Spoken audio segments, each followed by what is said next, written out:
据比特币过往的周期，接下来的行情会如何发展呢？如果你对这个问题感兴趣，请随我看下去。我们现在看一下比特币，如果我们用减半来划分的话呢，我们可以发现啊，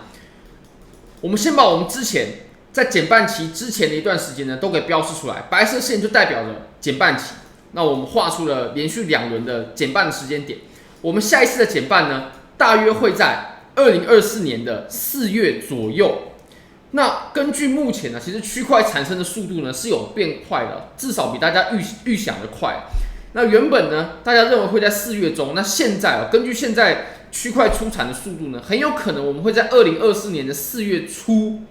我们就迎来我们下一次的减半期了。那我们可以稍微测量一下，我们距离下一次的减半期到现在的时间点呢，大约是210天左右。当然会有一些小小的差距，不过我们根据210天来去计算、来去复盘的话呢，我相信一定有很大的指导价值的。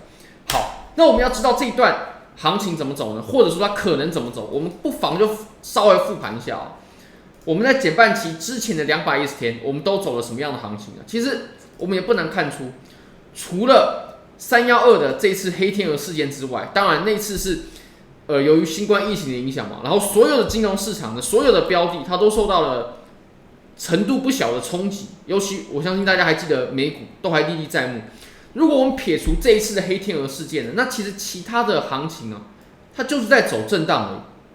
它就是在走震荡，一个比较窄幅的箱体震荡而已。那当然了，这个窄幅是相对于周线这个级别而言呢。好，那我们还可以再复盘上一次。如果说再上一轮的话呢，我们以减半期为基准往前推210天，那基本上它也是在走震荡，只是它震荡的幅度比较小。震荡之后，然后我们就开启了一波上涨，上涨随后呢，我们又回落了。插针的话，我们基本上是在一样的位置，所以我们可以统整一下，基本上我们前2轮它在减半前的210天左右的这个时间段之内呢，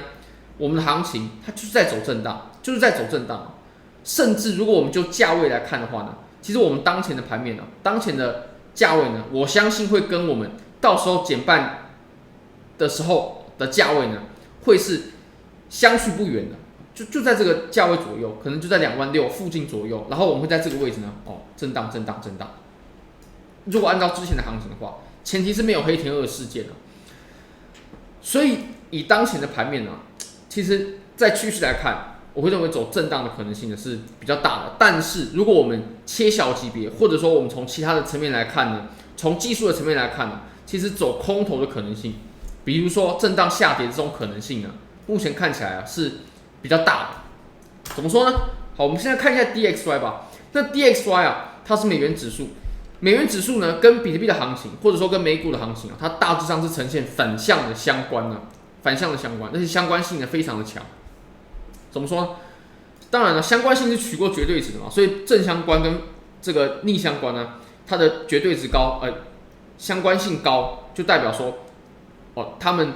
其实契合的程度并不一定代表因果关系但是契合的程度是很高的。你可以看，基本上我们之前的几轮很大波段的上涨呢，都跟 DXY 的这种大波段的下跌呢，基本上是吻合的。比如说我们这一段行情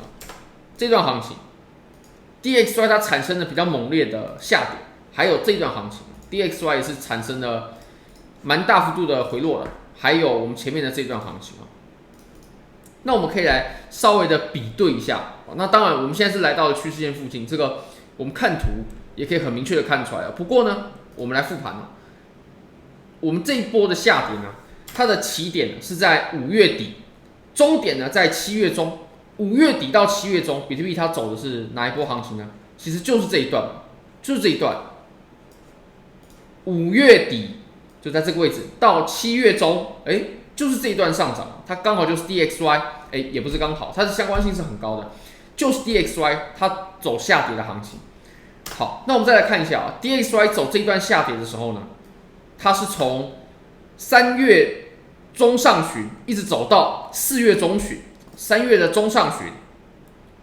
就在这个位置，一直走到4月的中旬，就在这个位置，完美的契合了。也就是比特币的上涨行情呢，跟 DXY 的下跌行情它是非常完美的吻合在一起的。那当然，我们还有一次没有复盘嘛，我们来看一下我们最前面的这波上涨，最前面的这一波呢，我们要从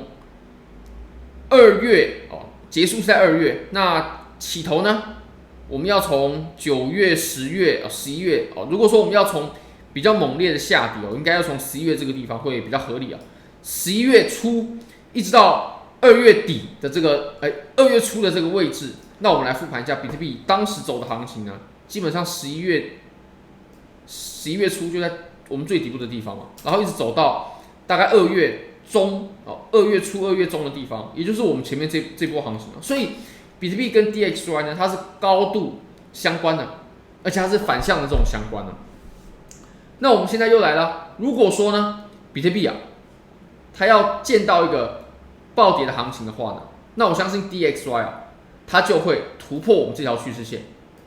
突破我们这条趋势线，那么我相信比特币就会迎来一波暴跌的行情。反之，如果说受到趋势线回落的话呢，那我们又会开启一波上涨那以当前的比特币的技术层面上来看呢，其实突破 DXY 突破，并且造成比特币下跌的这种几率呢，它是比较高的。好，那我们再来看一下日线级别的盘面吧。其实从日线上呢，各个判断趋势的方法都已经渐渐从多头呢转向是震荡，或者说多头的趋势呢已经是消失了。怎么说呢？首先呢，我们可以来看一下我们可以用高低点这个判断的方式。好，这里有低点嘛，然后高点、低点、高点高低点一定是一对一对的。如果有人画的不是一对一对的话，那它就一定是错的。比如说这边是一对嘛，然后这边是一对的，然后这边是一对的，所以这边是不是一个低点呢？不是因为这个没有产生一对嘛。那而且呢，你说为什么不能说这个是一个低点呢？因为它还没有破它的这个前低还没有被破如果说破了的话，那这肯定就不是个低点了。那如果说我们要确认这是一个低点的话呢，我们一定要看到行情突破这个前高，我们才可以说这是一个低点所以我们现在的盘面，我们就说这里产生了一个低点，这个绝对是错误的，绝对是错误的。那如果以这个盘面来看的话呢，现在我们只要，当然了，我们这种高低点的方式呢，它是比较宽松判别趋势的方法嘛。其实我们离前面这个死线已经很近了。如果说这个地方它被跌破的话，哇，那多头趋势就肯定不存在。走空还是走震荡不好说，但这个点只要被跌破，那多头趋势就一定不在。那如果我们再结合其他的分析方法的话，比如说均线均线早就走空了，暴跌就走空了，或者是说压力支撑等等的，或者是说趋势线等等的，趋势线已经破了嘛。那其实我们在多头的上涨当中，它一定会有趋势线的。我们现在连趋势线都没有了，那可以说明我们这波上涨基本上已经结束了。走震荡或者说走空，这个还不一定但是这波跌破呢，其实我们要再走多头我们至少每个2-3个月是绝对不可能的。好，那我们再把级别再切小一点点吧，再切到4小时。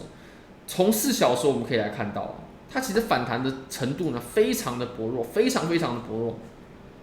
我们前期在这个位置它有产生互换，包括我们前面有支撑，然后阻力这个地方也都有产生阻力，然后我们后续呢这里阻力，对不对？我们下跌过后呢，等等我们下跌过后它又在原本的位置又产生了阻力，下跌之后反弹，不过阻力，尤其它反弹的这个程度这么弱呢，其实我们如果说就小级别来看背靠这个地方做空，它也未尝不是一个好的机会。那我个人也会观察一下，目前看起来是反弹非常弱，也就是25000的支撑呢，它变得很薄弱，那如果你也想参与这个交易机会的话呢，非常欢迎你点击我随便一支影片下方的 Bybit 链接，现在只要 KYC 入金$100，你就可以